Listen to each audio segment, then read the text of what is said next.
episode on the Utopia³ server. This episode, the three of us got together. Say hi, guys. Hello. Hi, guys.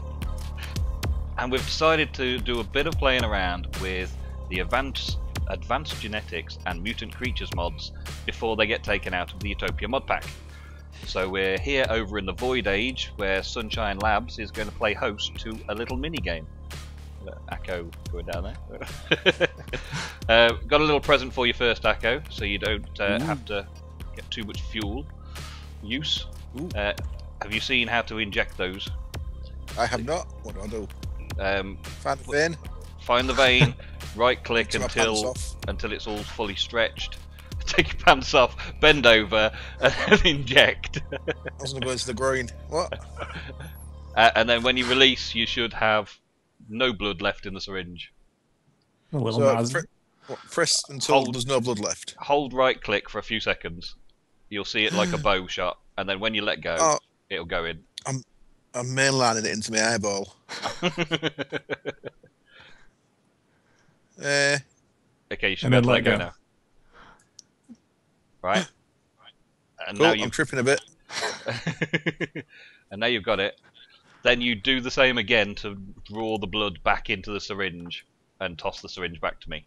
And then we can use it for somebody else. Kind of recycling blood. Yeah. I'm potentially not clean, just so you know. That's alright, that's alright. It gets centrifuged, so it gets cleaned up again, don't worry. Mm-hmm. Cool, cool. So, I just want to say it's a very nice place you built here, guys. thank you. It's very Umbrella Corporation-y. It's very clean and straight to the point. It's a scientific lab. I'm expecting the corridors to shut me off and lasers to start cutting me off at any point. If you go down the wrong route, maybe. We never installed the defences. Can I fly? You should be able to fly. What? Double click. Yep. Should be double click. It's like creative mode. It's a little It does get buggy tricky sometimes, doesn't it? It's better when you have more room here. Okay. There you I'm go. flying. Sweet, yeah. Flying with no not armor. unassisted. And F is fireballs. B is explosive, destructive fireballs. H to teleport, which is basically like chucking an ender pearl. So you can ender pearl around. You might want to ender pearl to something though, rather than to nothing. I thought it was going to teleport me to the void then. You can breathe underwater. You can swim in lava. You can do all the super Herobrine things that we invented in our genetic serum. I feel like Jeff Capes in the 80s. Yeah. Just be a little wary. You're gonna run super fast. Don't run into the walls. You'll get stuck in them. So I get to see a nice aerial view of your base as well now, your little place. This place is very cool. I'm totally pinching the design of this, by the way, at some point. Yeah, that's cool. It's chisel blocks that made it happen. It's awesome. And mod. imagination. Well, a little bit, yeah. So what we're doing here today is we're going to get started on this. We're never going to finish it this episode. So the chances are you'll see another couple of episodes from us over the course of the next few days, showing our progress and hopefully showing us finish it. We're going to build a little mini arena. And we've all got our little jobs involved in building this arena. Funshine is currently setting out a nice big hexagon shaped platform for us to have as the arena proper. We're going to spawn monsters into the arena. That's going to be Akko's thing, because he's the MFR mob spawner guy. He's going to get lots of mobs in eggs and throw them around the arena at people to fight. It's going to be like waves and waves of mobs. I'm going to sort out a little player equipment section over this side, I think, which will be the advanced genetics mod, so that people can inject themselves with some super... Oh, bye, man. That was close. Straight down into the void. So that the players, before they enter the arena, can leave all their stuff in a locker and then inject themselves with a formula that's specially designed just for the arena fight. We're going to have some computer craft involved, so Funshine's computer skills are going to come out again, and we're going to have just a lot of waves of really angry mutant creatures and other mobs spawning into the arena. So is it going to be mutant mobs? Oh, what's happened there? Is it going to be the mutant mobs that we're spawning, or normal game mobs? Normal game mobs, but then we can throw potions that make them into the mutant creatures.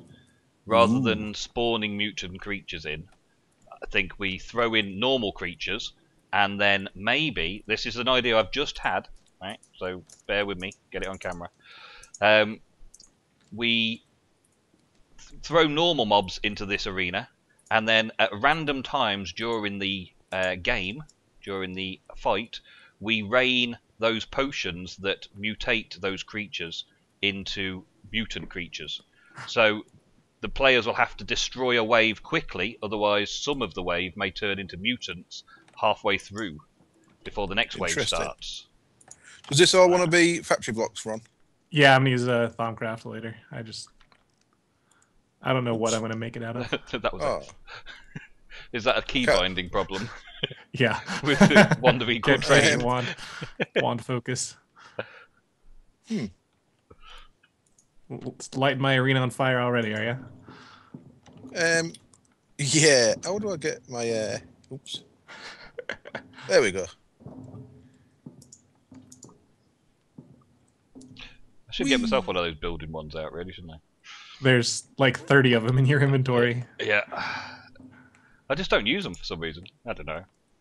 It's just... So I got told off after doing a video with Sento that I wasn't forceful enough. So, Ron, do the floor. Nemson, do the floor. Forceful?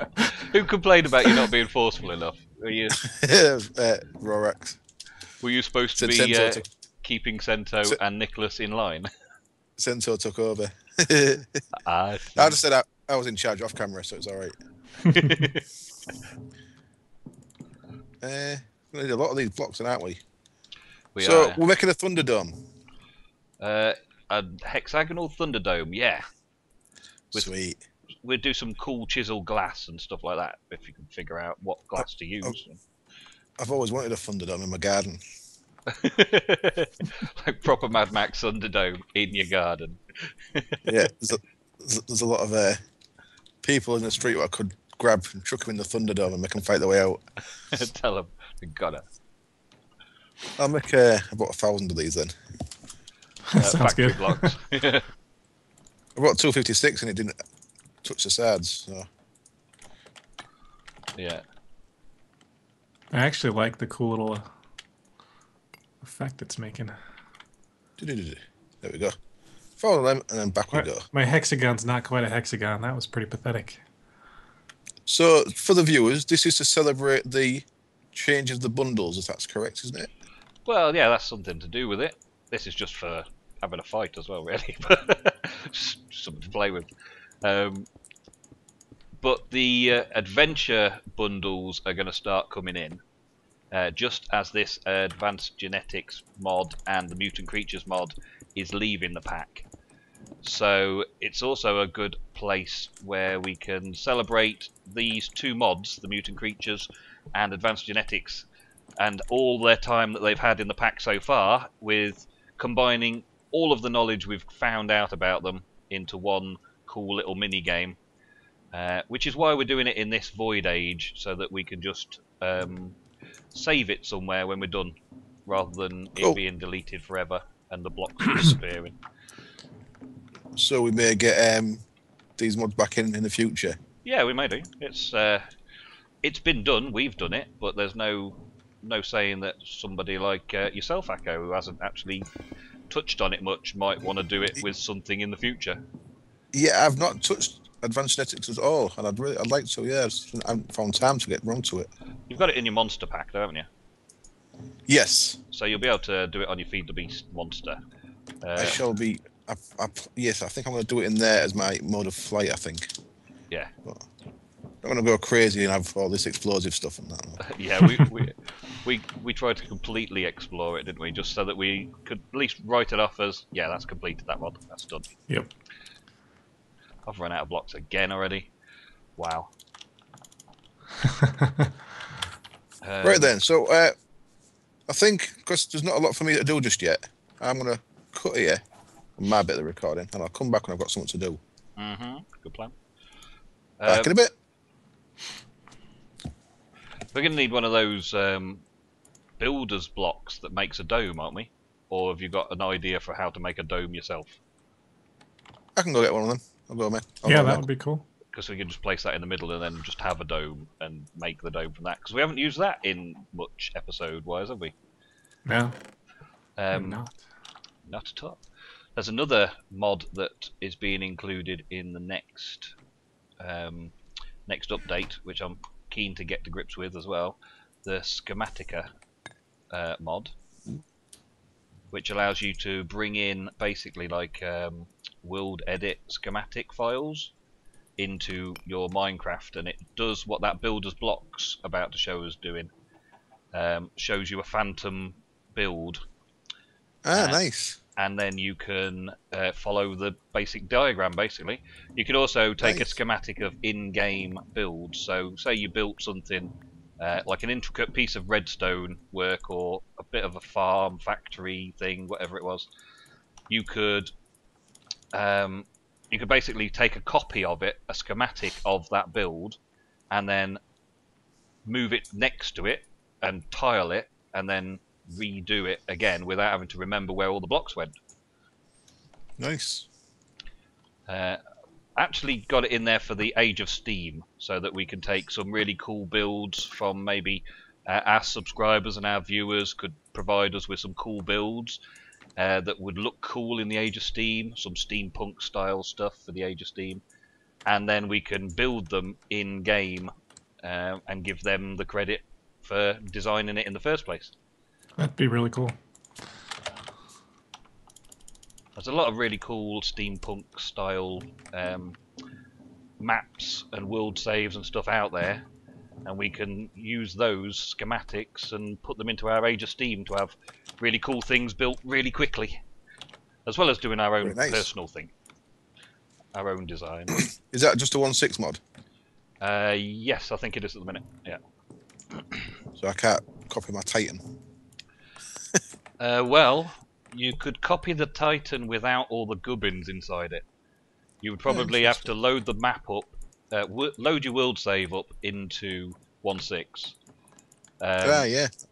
Then everything would break inside it, but the blocks that we used would still be okay, as in the actual building blocks. Take a schematic of the building blocks and transfer that over without all the machines and stuff inside it, and then repopulate it how you wanted. Cool. That's my understanding of the mod so far, anyway. That's the reason I've put it into the pack, but not necessarily how it's going to work. It might be really buggy and not work at all. I don't know yet. We'll find out. So I make an item here from Open Blocks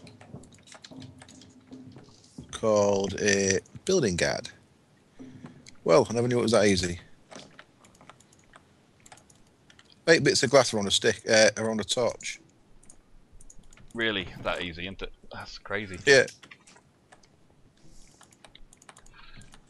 That's the trouble with having such a big mod pack, I feel. We end up with loads of mods that we hardly use, because they may have really easy crafting recipes and stuff, but they just don't seem like there's any use for them at the time. Well, this is Open Blocks, isn't it? Which is a mod I've used quite a bit myself. Putting creepers around everywhere, for one thing. Yeah, we know. They're actually sticking around. No one's actually moving them, are they? Everyone kind of likes them being there now. It's become part of the server to see creepers everywhere. Banks' creepers. That was crazy. That's cool. Oh, is this the dome? Oh yeah. I've seen them being used in tutorials, but never actually seen one being used. Is it just right-clicking on the block sides that you want to increase or decrease? I believe so. Seems to be Clicking doing on something. one side, made it smaller, and click on this side, seems to be making it bigger. And then Is that not a dome? not yet. You want to come around that side. The other side, it looks like, because you're making it smaller. There you go. Yeah, so it's just plus and minus, basically, on the different angles. So there were 14 by 9 by 14. That looks about... And just blend it into the hex. Yeah. Doesn't look too dissimilar, does it? And of course, we can make the dome out of glass, and then still use Mistcraft portals to drop mobs in from anywhere in the dome. Cool. You might want to take the dome up a couple of blocks, if possible. Would that be on the top, do you reckon? That makes We it, want to like makes translate it up, not grow it. You know, it's kind of working. Yeah, that's more spherical now. Spherical. That's 14 by 14 by 14. So that is fully. That is, I believe, fully half a sphere. Well, it's actually a sphere because it goes underneath as well at the minute. Oh, does it? Yeah, but we could put the actual processing gubbins underneath if we filled that in with these metal-looking blocks. Could actually make it a dome coming off the side. You are what? You know the blocks that I use for the underside of this build? I could take those blocks and fill in the dome underside, and then we could put some of the processing of the whole game underneath the arena instead of to one side of the arena. Sounds good. Yep, have a little workspace under there, little boiler room. Yeah.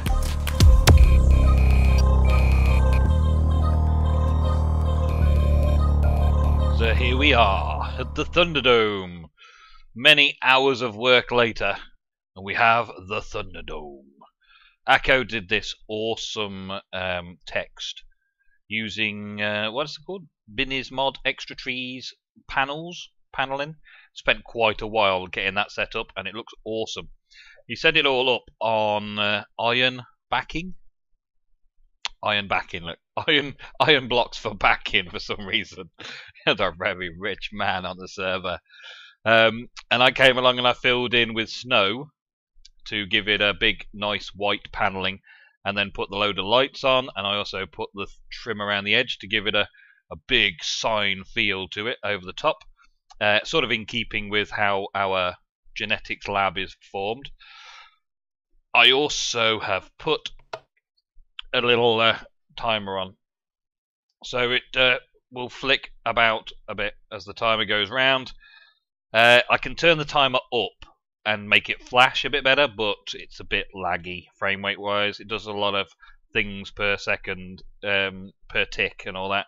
So I chose just to turn it off, really. It's there for fanciness. Maybe the opening game we'll put the lights on just for a quick flicker and just stand over here and get a quick flicker of the Thunderdome with flickering lights and all that.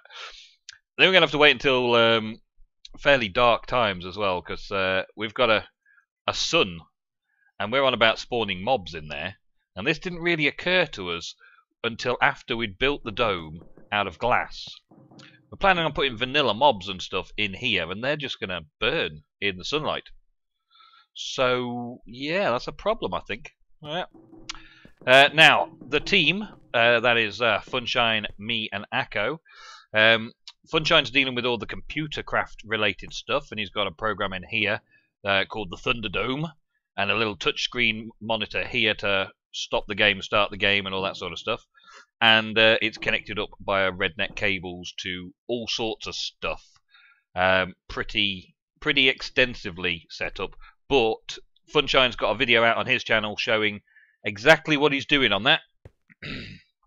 So you're interested in computer craft? Go and have a look at Funshine's thing over there.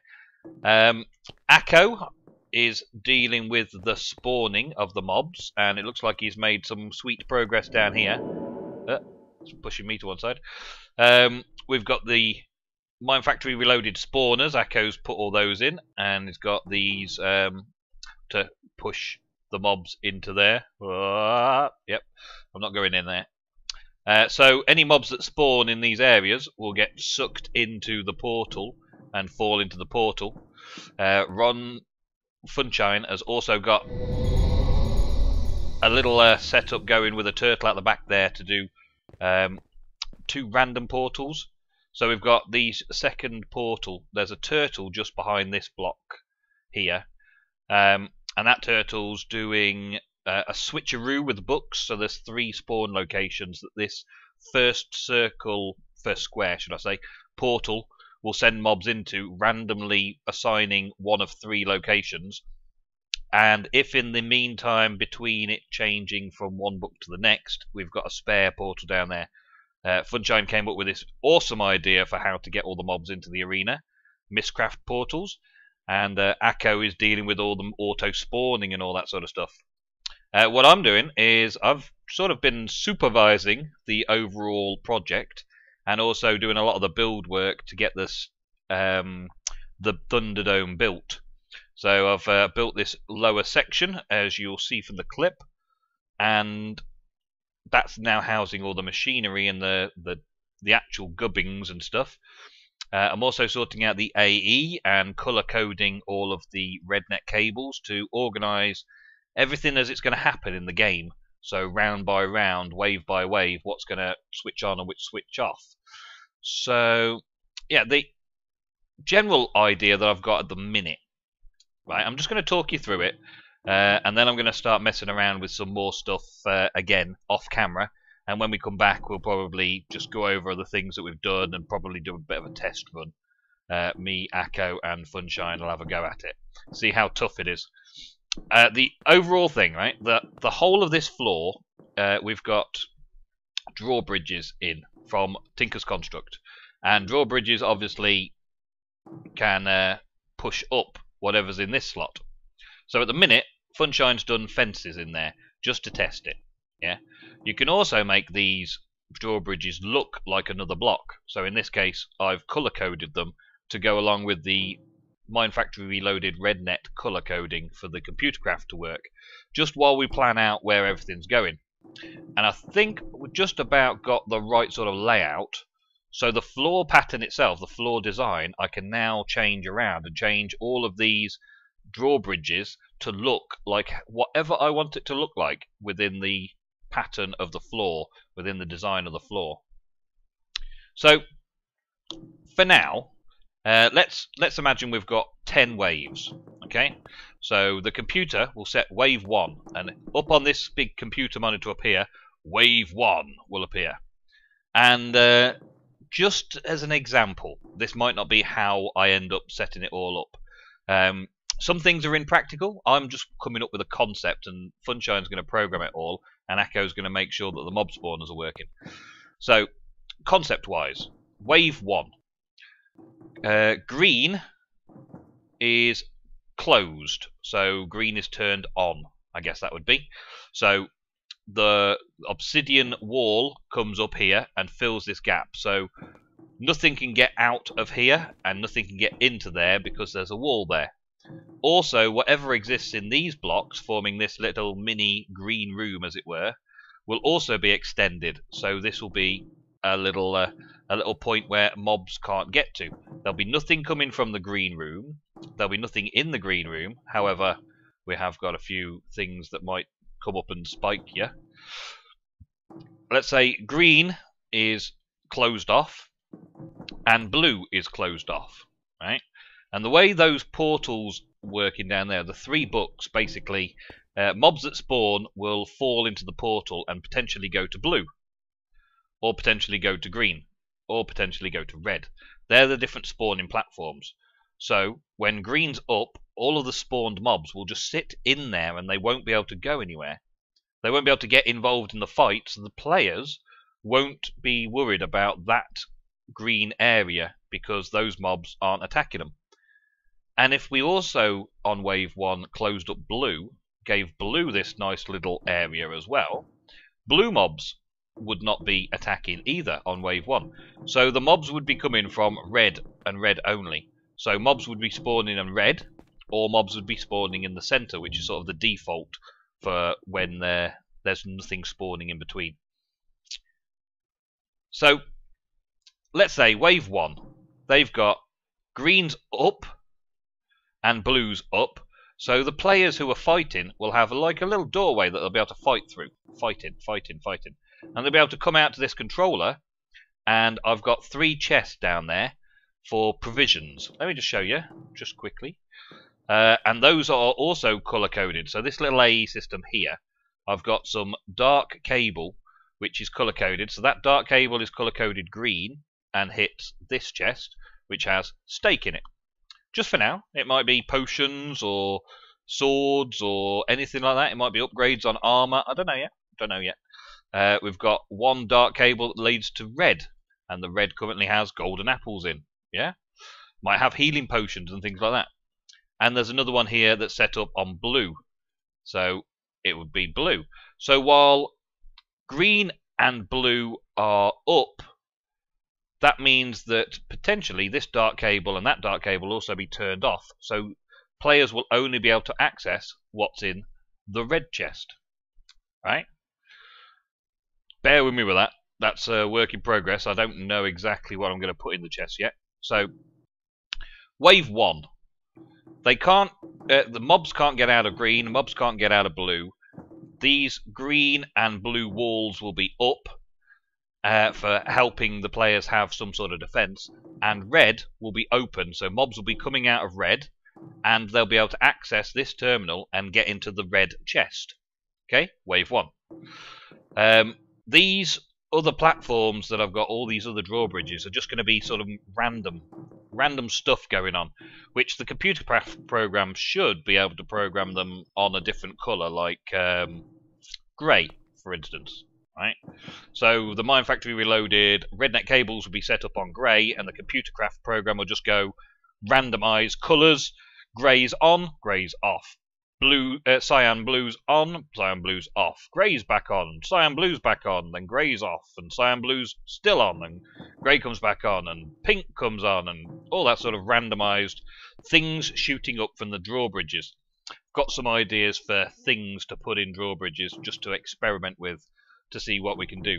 And it could be anything from cactuses, so there could be a cactus field, or iron spikes, so players will fall onto iron spikes, or huge columns of something to get in the way of flying and fireballing and all that sort of stuff. Inside here may also be different advanced genetics syringes, so that you can power up, so like level 5 may come on, wave 5 may come on, and say, I don't know, blue. Wave 5 comes on, blue turns off, which means then you've got access to the blue chest, which has got a load of advanced genetics upgrades, so you can become flying and fireballing and all that sort of stuff, and pow, pow, pow, pow, fireball around the place, burning stuff up. I don't know exactly how the battlefield's going to look after all that, but it's just here for fun, so we'll just have fun with it. A lot of that I'm going to have to spend ages just thinking about and sorting out, and then come up with a plan, and maybe change some of the colours around so that green isn't green here as well, or blue isn't blue here as well. But I've got some cunning ideas, I've got some cunning plans, and I'm going to save those cunning plans for the final reveal and the battles that the other members of the server can come and take part in, and have a bit of a recording session in the Thunderdome. The other thing that I'm responsible for, which I'm taking care of, is giving them somewhere to reset their spawn. So if they die, they can come out here, run back towards the game, click a button, and head on in. There's going to be storage chests here for storing all of their good stuff. So if they come here all armed and armoured up to the teeth, then they can store anything they don't fancy losing in the chest, reset their spawn, all that sort of stuff. There'll also be various starting items, like some advanced genetics stuff. Maybe a healing potion, maybe some food, things like that. Which brings us on to what I'm going to be doing with the advanced genetics. Now, we know that we've got the Super Steve formula and the Herobrine formula, which is basically all the abilities on this list here. Now, I'm thinking Fly in that little dome is going to be a bit overpowered, except against maybe skeletons, because skeletons will be able to fire at the flying player, whereas zombies, they won't stand a chance. There are also going to be some Ars magic bosses in there, which presumably they can fly and shoot things as well. But again, zombies won't have a chance with Fly. So Fly may become like Wave 5, Fly available. Water breathing, no point. Eat grass, no point. Speed. Speed may be like going into the combat. Wave 1, all players can have speed. So I'll have some syringes set up with the correct things in. Swim in lava, maybe there's a point to swim in lava, because I'm thinking of doing some lava traps in there to cut corners and make players so they can't go in certain areas because the lava seeps out during that wave. And jump. So speed and jump are likely to be the initial wave 1 stuff. We've got shoot fireballs and fly as potential for the later on waves to give you a bit of extra firepower, flying around shooting fireballs. Teleporter, maybe not so much. With a hit, I don't think that's actually working, so we probably won't that. Throw potions, there's another upgrade. So I was thinking along the lines that speed and jump and throw potions would be part of the initial package deal, and potentially fly as another with shoot fireballs. So it could potentially be that I'll set up some serums. I've got a load of syringe-filled centrifuge ready to start adding genetics to, and I've got a few genes that I've still got available to me. Okay, maybe I haven't. I've used them all up, but I'll get all of the helixes and convert all the genes and make the serums, and potentially there'll be something like 3 classes that you can choose at the start. So maybe, let's think about it. Flying and shooting fireballs, you could be the Blaze class, or you could be speed and jump. So you'd be the Flash, speed and jump, because it's jump boost, speed. It's quite nippy about. Yeah, maybe the Flash. And maybe we could have a teleporter with throw potions as the witch class. So no, like that. Or flying and throwing potions is another one as the witch class. I don't know. I will think about these and come up with it, and if you have any suggestions, please leave them in the comments. I will read all the suggestions over the next couple of days as we work on the project. And get me flying again, please. Thank you. Oh, Akko's off. Bye, Akko. BB. So I may have 3 classes over here in these chests at the start, and then some upgrades to those classes in the AE system in the middle a bit later on in the waves. And I'm going to have all sorts of devious stuff planned inside this arena. Not only are we going to have mobs and mutant mob creatures, we've got to sort something out for raining mutant creatures, potions down on them, but also we're going to have grabbing stuff from the center there to bring the players out of whatever hiding place they are, maybe lava flowing from the sides. All sorts of ideas have popped into my head, and I'm going to see just how much I can get completed before the weekend's out. Well, let's say before Wednesday. Yeah, let's see if we can get some done before Wednesday. And you should see another video out from me before then, when we all get back together and try and sort it all out. And also we'll give a chance for the players to come and make some videos in the Thunderdome before we take the advanced genetics and the mutant creatures out of the bundles. and throw in the Age of Steam, which is coming up very soon. Look at all these punchy sticks and stems and cactuses and things. I'm going to go and play. Be devious. I'm going to be Vex-like and create an awesome little arena out there for the Thunderdome. Catch you later.